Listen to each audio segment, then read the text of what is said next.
Assalamu alaikum wa rahmatullahi wa barakatuh and good evening. Myself Afia Shehran, and today I am going to express few words on how can I restore our earth. Restore our earth encompasses goals and actions including reforestation, regenerative agriculture and sustainable food, plastic cleanups, climate literacy and citizen science. These are the some ways to restore our earth.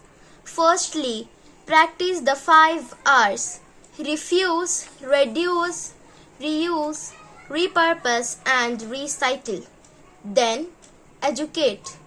We can help others to understand the value and importance of natural resources. Conserve water.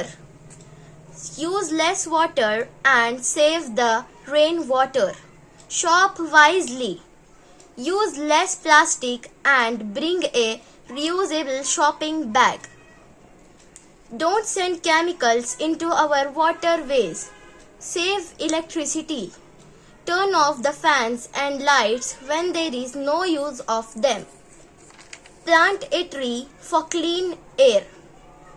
Support conservation efforts that protect endangered species and their habitats.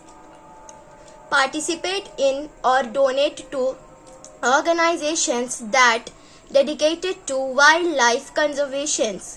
Protect wildlife and habitats. So, by doing all these things, we can restore our earth and everyone can live the happy life. At last, I would like to thank Ideal Group of Institution for conducting this event. Thank you one and all.